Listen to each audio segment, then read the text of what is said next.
I'll be doing the second round of testing on this bronze DSA. Let me grab a sip of water.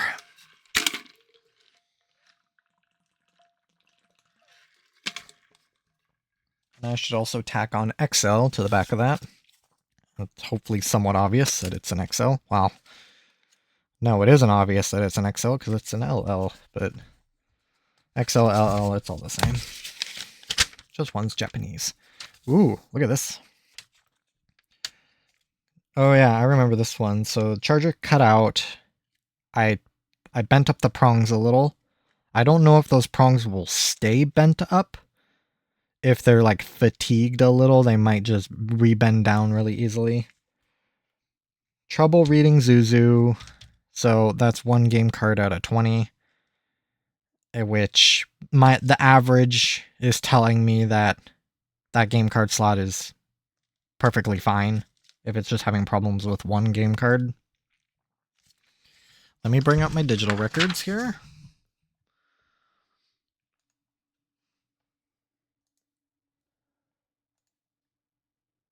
This is Bronze LL. Oh, I have the serial number right there. 1055. This guy right here. Motherboard tells me... Oh, I reflowed the charge port and downstream components. So I'll pay a little more attention when I'm doing the charge test to see if I can see what I should do forward. Or going forward, if it starts revealing the same issue again, I'm going to make the bold assumption that those charge little contact prongs that are inside the charge port are maybe fatigued a little, and they just bend way too easily. They don't have a springiness to them, they just sort of give in and just bend down. Let me look at the screens.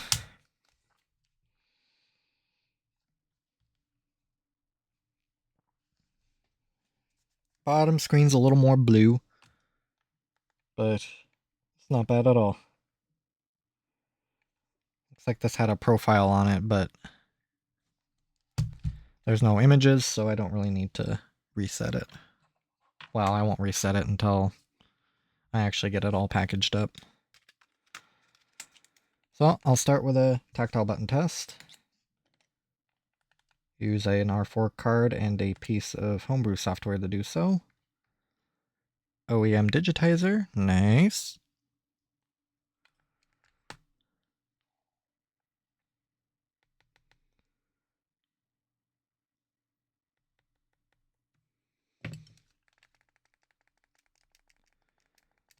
So I'll press all the buttons a few times. Face buttons I'm not too worried about, they're almost always fine.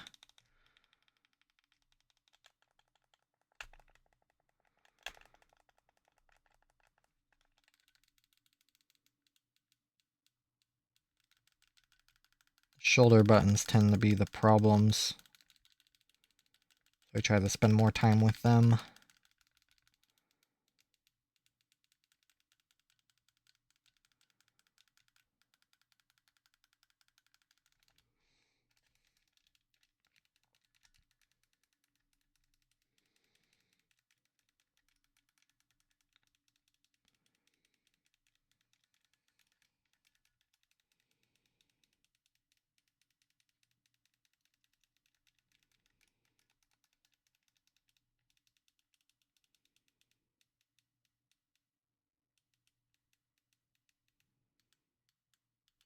Oh yeah, I don't detect any problems.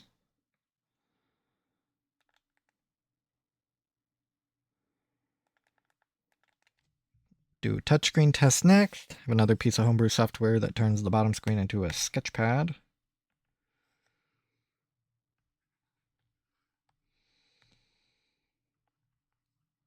No erratic inputs, nothing obvious that I see. Looks good. Speakers, microphone, and headphone jack. I'll combo this with an SD card slot test.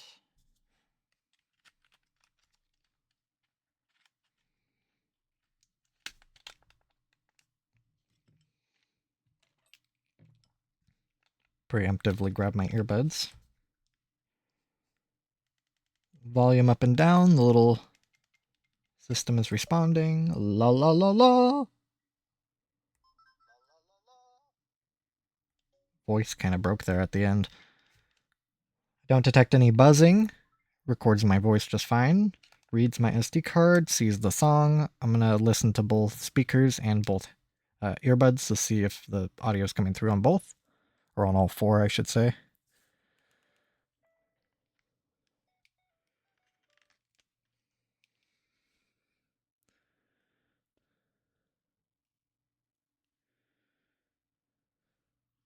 And yep, all checks out. Camera is next, just looking for relatively clear image. Nothing crazy, no weird artifactings or anything unusual. Charge port's next. Okay. Here's the one I'm going to have to pay a little more special attention to. So I'll plug the charger in. See how the console responds, reporting a charge on both indicators as well as pulling nearly 0.5 amps. Now what I'll do is jiggle around the charge port. Try and focus on the left and right. And it looks like it's okay. It looks like the charge port was okay with the prongs being bent up. I'm not able to get that charge light to go out. So cool. Looks like they still have a springiness to them, which means I don't need to replace the charge port, which is very good for me. Awesome. I'm very pleased with that. Okay, game card slot test.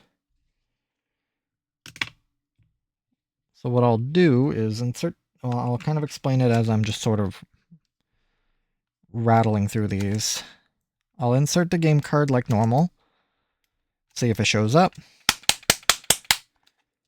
Then what I'll do is put my fingers on it, give it a little bit of pressure, pressing down, and then try and jiggle the game card from side to side. There's a little bit of play in the game card slot.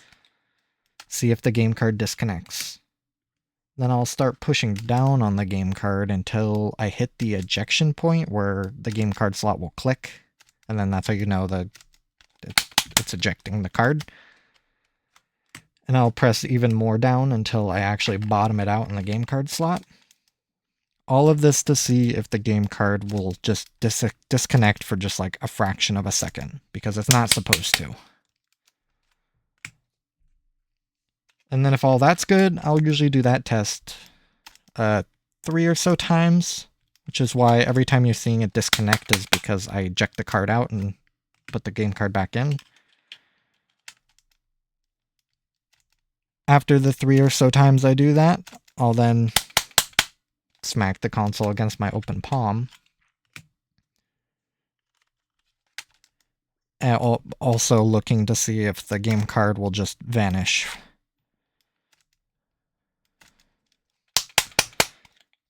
Which so far, everything's passing perfectly. Did I pass Zuzu? Yes, I did. So it's more likely that there was a problem with the Zuzu game card than there was with the game card slot. Because I'm guessing I did a cleaning pass on this game card slot after it having problems reading Zuzu. So either the game card slot just had some oxidation or something on like a very specific part on the pin that Zuzu wasn't like making good contact with, or sort of the opposite is true if Zuzu had a little bit of oxidation or something on those pins and just didn't hit the game card slot pins in the right orientation, or whatever the case may be. It seems to be fine now. All these game cards are in are in pretty good shape. The Zuzu game card specifically, funny enough, has a tiny bit of corrosion around those pins while it ate away some of the edges of the contact pins. It's not bad at all, but that does hopefully add sort of a a bit more legitimacy to this test as a whole, because if it can read one game cards that have contact damage, then it can read anything. That's kind of the general idea. Maybe when I start buying used consoles again, I'll get some more shovelware. That's where all these have come from, just random used consoles.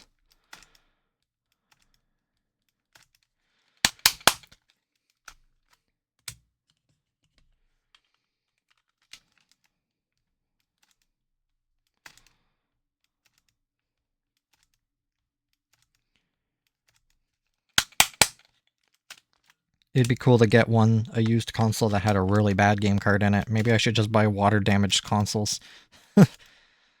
Oh, water damaged consoles, those are the worst. They have very little parts I can actually use. Alright, it read all 20 of my game cards just fine.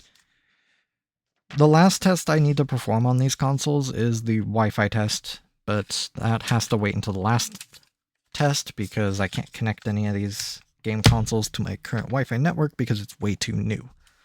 I can connect it to my phone hotspot, but I'm currently using my phone as a camera, so I'm not going to try and configure the hotspot because I have to leave the network, or I have to leave the security open, and I'm not all too interested in leaving an open security Wi-Fi hotspot to drain my drain the rest of my data just for anyone in the neighborhood to grab onto.